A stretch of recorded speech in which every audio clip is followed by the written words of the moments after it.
Hello, a very good evening. Welcome to the Mega News at 6. News coming to you live from the 10th Avenue Extension, Greater Estate, Nungwa at Dokono. The news is also live across our social media handles on MBN 360. We're live from our studios here at Nungwa Dokono. But before we bring you details of the stories, we take a look at the headlines. President Mahama begins a 2-day Savannah regional tour focused on roads and education. In business, Ghana is set to receive the final $380 million IMF disbursement after July board approval. On the international front, Rabio labels Cuba a threat to U.S. security as Havana accuses him of spreading lies.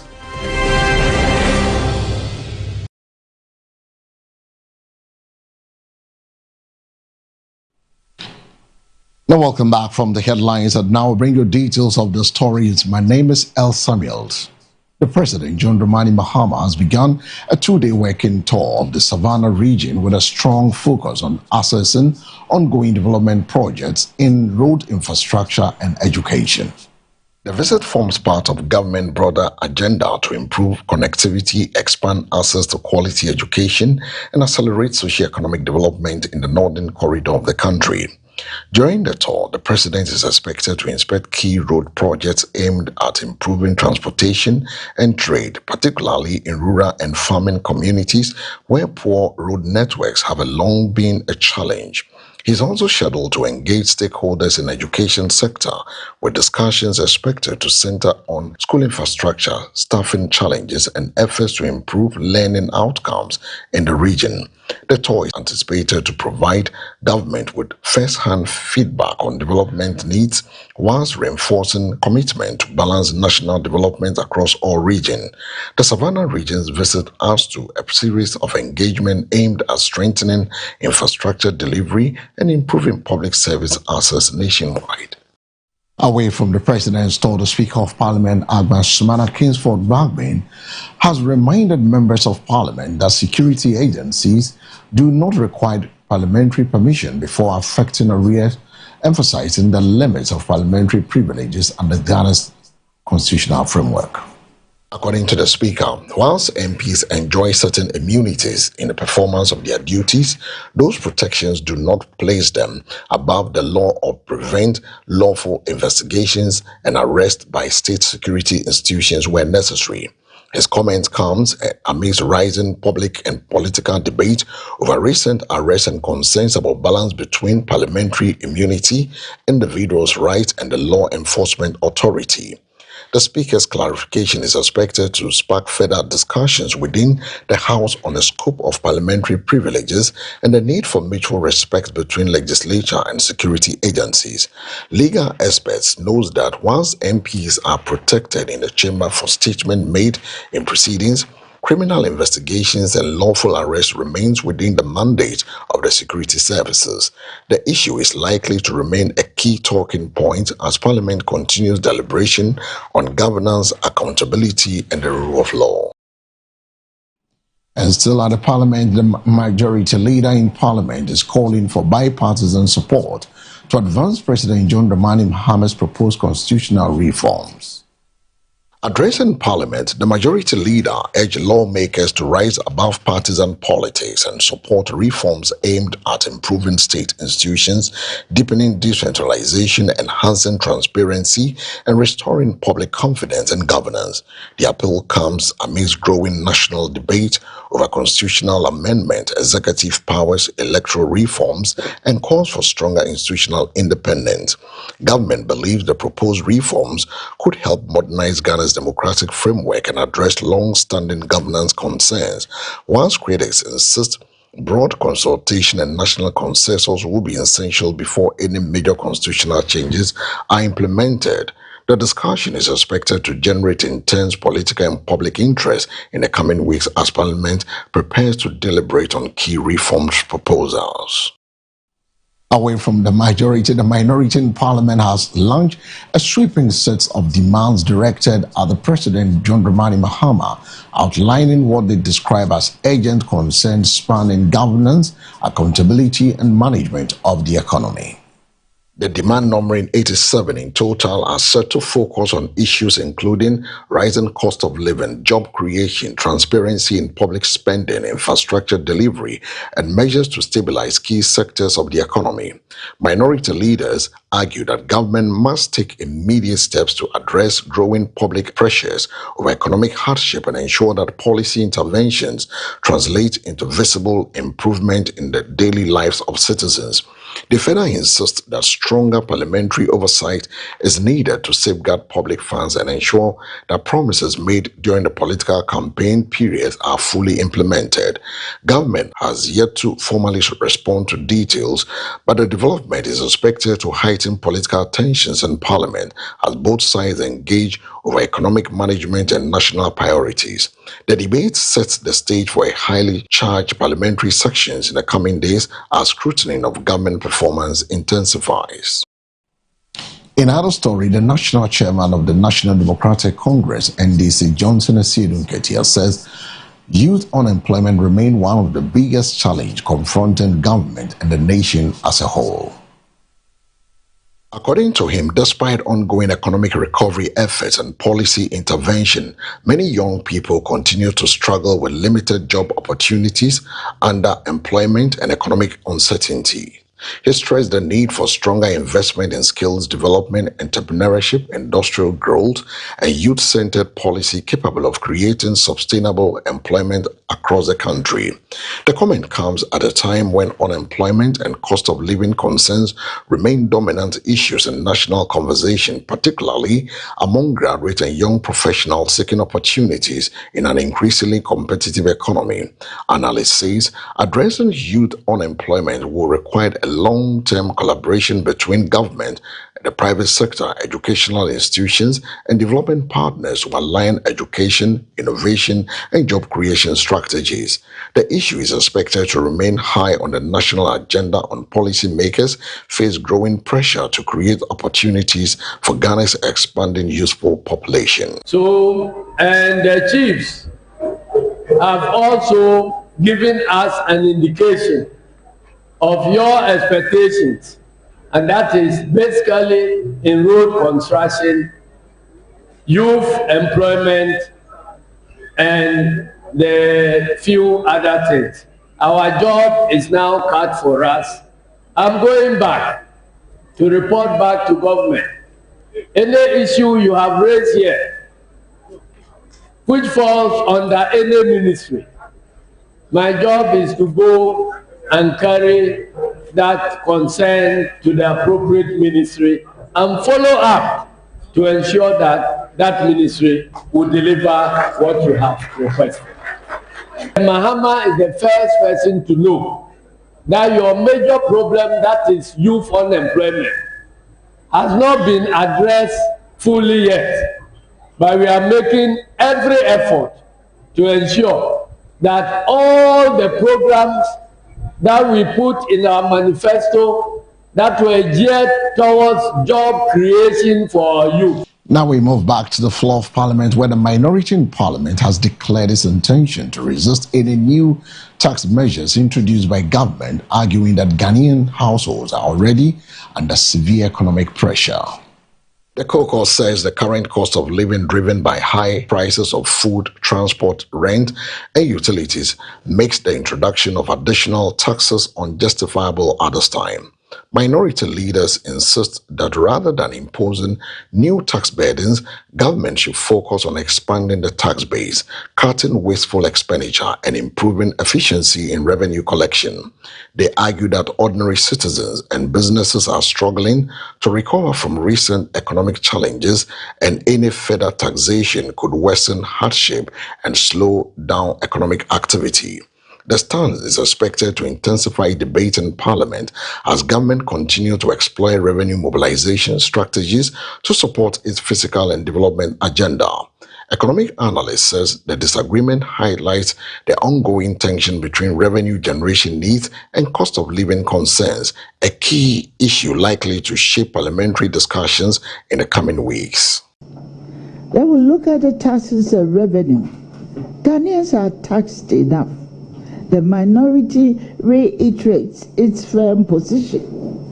No new taxes on an already burdened citizenry. That is what we are fighting for. It must be placed on record that the NDC, while in opposition, vehemently opposed certain taxes, yet has introduced its own levies in government, a glaring contradiction.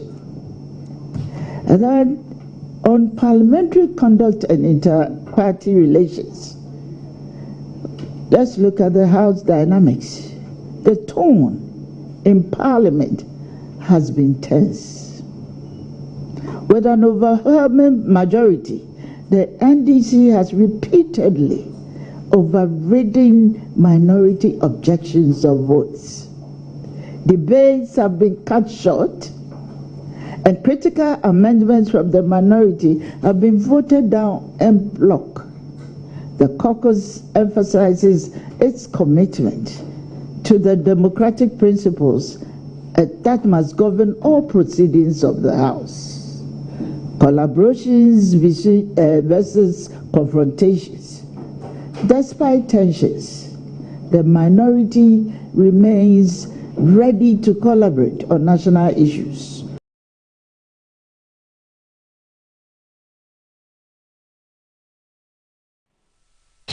The Minister for Communication, Digital Technology and Innovation, Samuel Nartey George, has officially launched the 15th edition of the African Internet Governance Forum, calling for stronger digital cooperation and inclusive internet policies across the continent.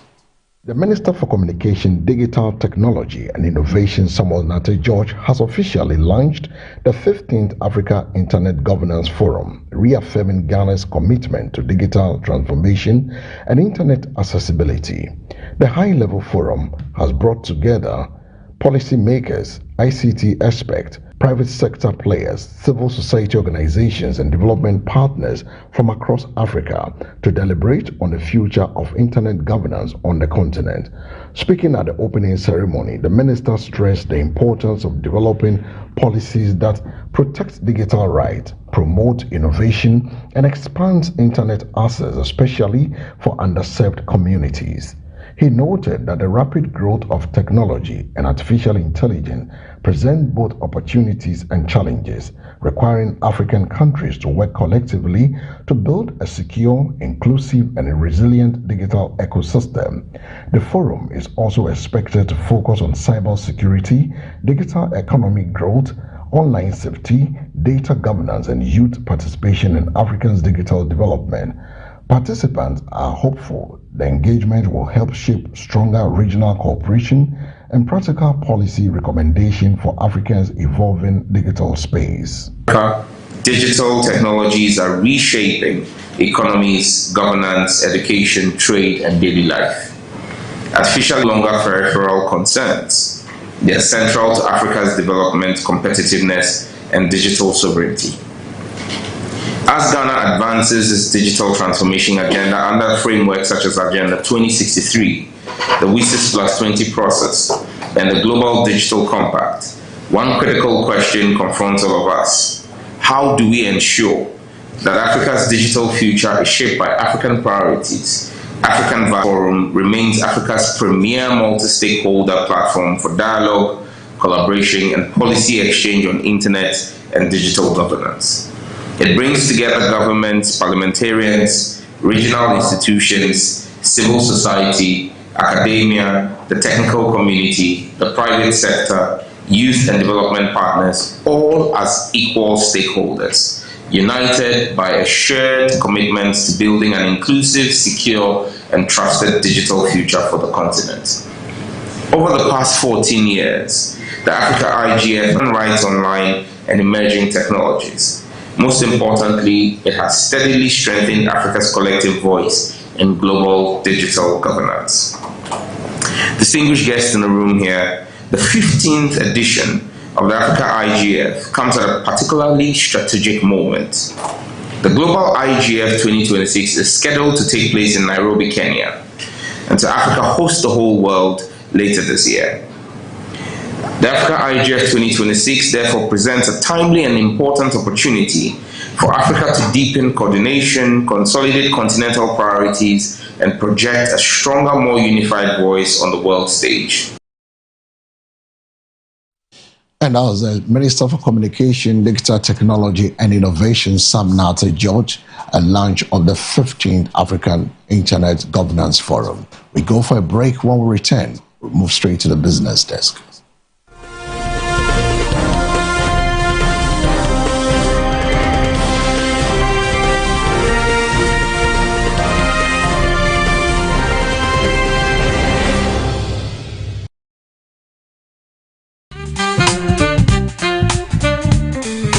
Let me introduce you to Farm Global Company Limited. At Farm Global, we offer you a variety of groceries and provisions to choose from. Cosmetics, perfumes, bed sheets, undies, boxes, you can mention all.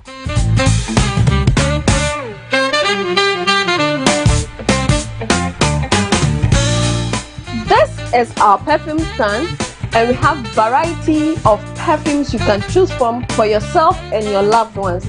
We cover Latapa, fragrance world, and quality perfumes that will last long on your body. On our cosmetic section, we have variety of lotions, creams, hair pomade that can keep you going. Let your feet do the talking and your hand do the showcasing. Your babies are not left out. We got you covered.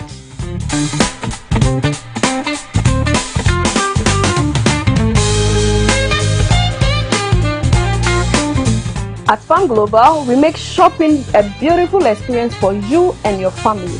You can be at home, send your list, and get it delivered for free. Yes, for free. We know you can pay for it, but we want to show appreciation. We bring everything to you at your doorstep. Locate Farm Global on the Nungwabuade Road, just opposite Redeemer Chemist.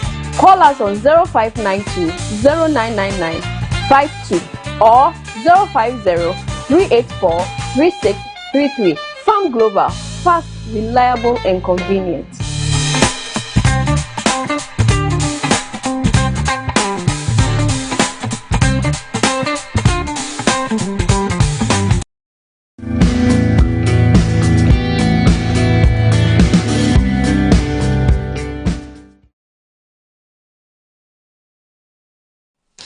Welcome back. You're still live from the 10th Avenue Extension. The Greater States is the evening bulletin on MBN TV, your mega broadcasting network.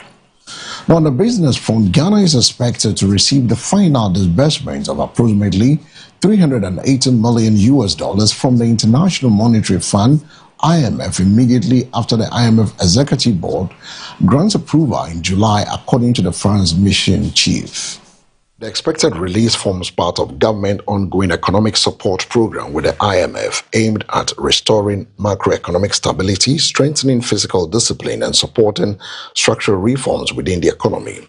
Officials say the latest tranche would provide additional support for government recovery efforts, help reinforce foreign exchange reserves, and boost investor confidence as the country continues implementing key economic reforms. The announcement comes as government highlights signs of economic recovery, including easing inflationary pressures and efforts to stabilize the local currency, although many citizens continue to face cost of living challenges. Economics analyst says the final disbursement will be closely watched by investors, businesses, and development partners as an indicator of Ghana's commitment to meeting programs' targets and maintaining fiscal discipline. The IMF board's decision in July is expected to be a critical moment in Ghana's ongoing economic recovery journey. Now to the trading activities on the Ghana Stock Exchange remain subdued as financial stocks recorded another round of decline, contributing to a slowdown in the market momentum. Market analyst says investor sentiment within the banking and financial sector continues to face pressure amidst cautious trading behavior, concerns over profitability and broader economic uncertainties affecting the market.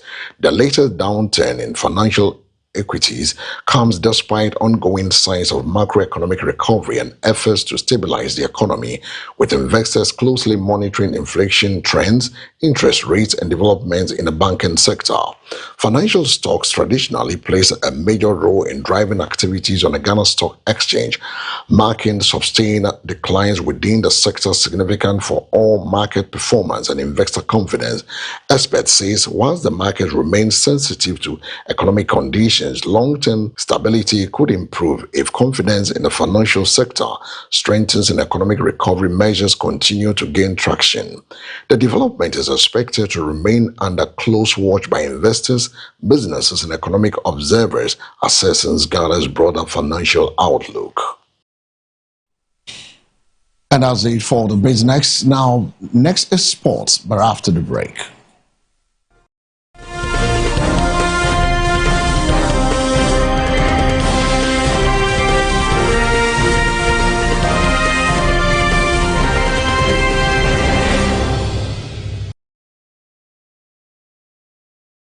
And he asked them, when he sent them, do you lack anything? And they said, we lack nothing. I pray that this will be your story.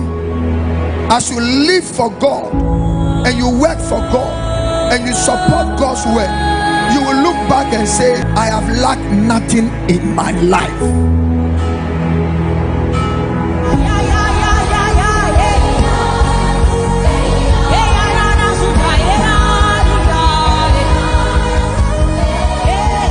We want to thank God and thank God again that Friday is a night of prayer, prophetic night, healing night, the word of God night, and worship night.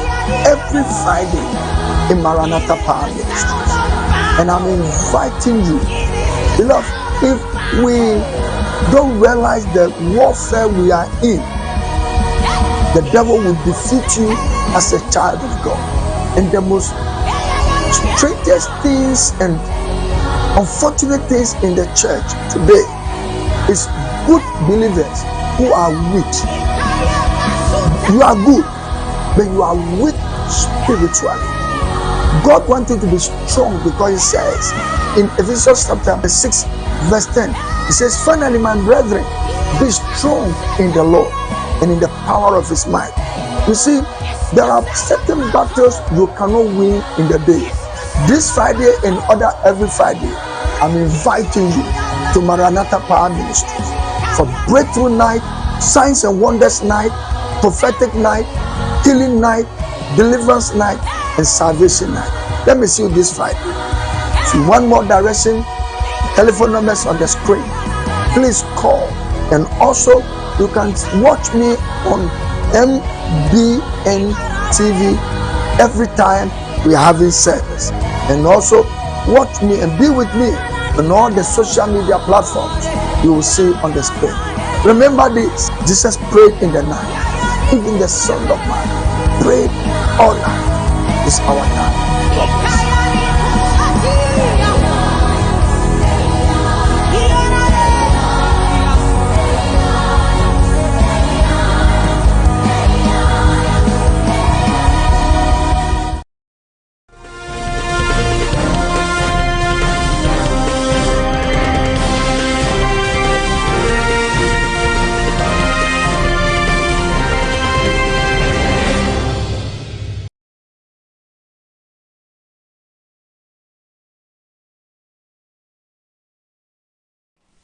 Welcome back. And now for the sports. The Ghana national football team, the Black Stars, are preparing for a major international showdown as they take one of the co-host nations for the 2026 FIFA World Cup on Saturday, May 23rd. The highly anticipated encounter is expected to provide a strong test for Ghana's squad as preparation continue ahead of the upcoming international competitions and World Cup matches assignment. The technical handlers are expected to use the match to assess player combinations, tactical discipline, and squad depth against high-level opposition on the global stage. Football analysts believe the fixture offers the Black Stars an important opportunity to measure their readiness, sharpen the team chemistry, and build confidence against a side that will automatically qualify for the 2026 FIFA World Cup as tournament hosts. Fans are also expected to closely watch the performance of key players as expectations remain high for the national team's rebuilding process and future competitiveness. The match promises excitement, valuable experience as Ghana continues efforts to strengthen the squad ahead of the 2026 FIFA World Cup.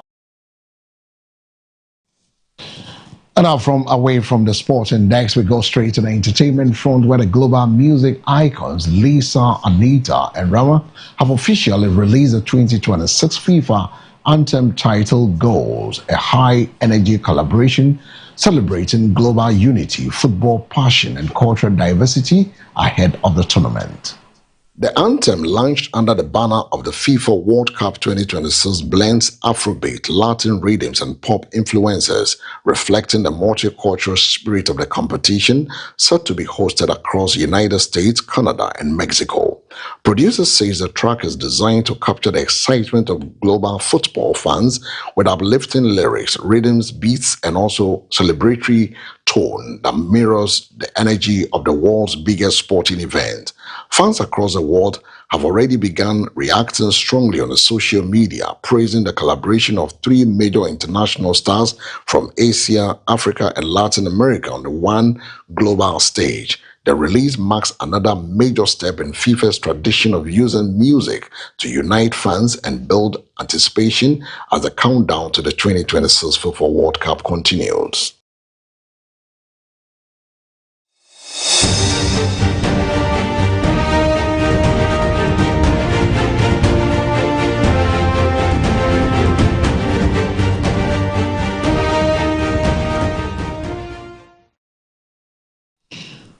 From the entertainment story straight to the foreign front, where U.S. Senator Marco Rubio has described Cuba as a continuing threat to the United States national security, intensifying the long-standing political tension between Washington and Havana.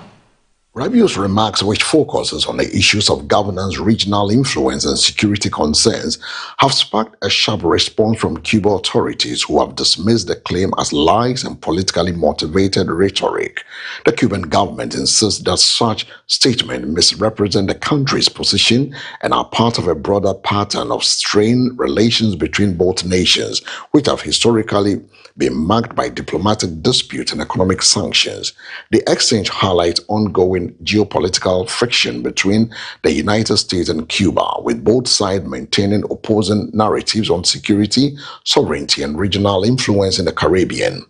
Analysts says the latest remarks are likely to further complicate already fragile diplomatic engagement as both countries continue to navigate decades of political mistrust and policy differences.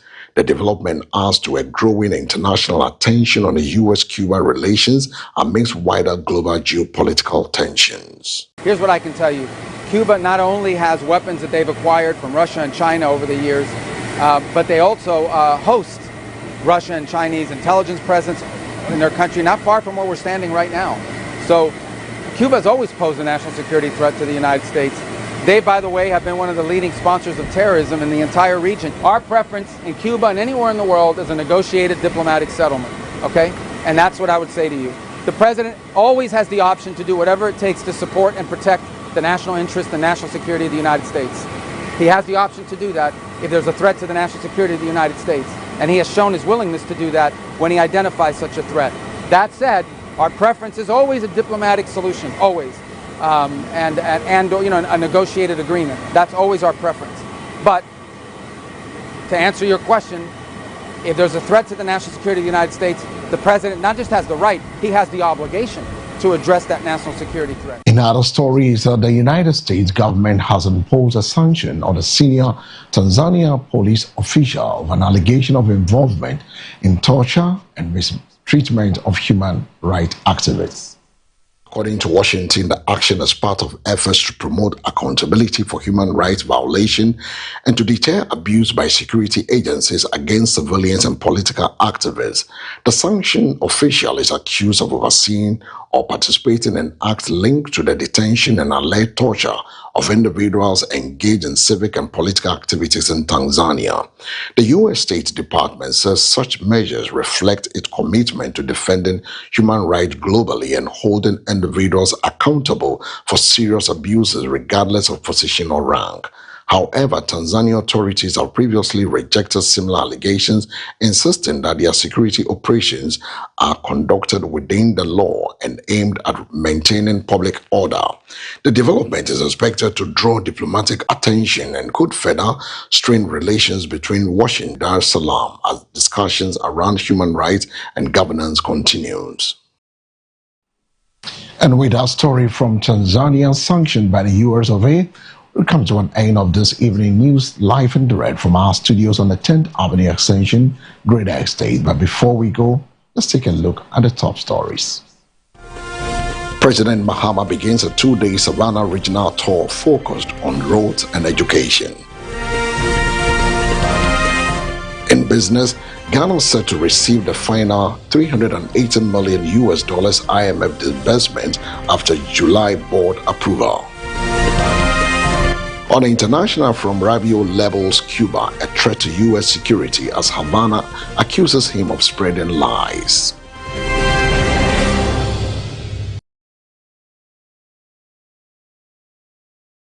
The news was also live across our social media handles on MBN 360.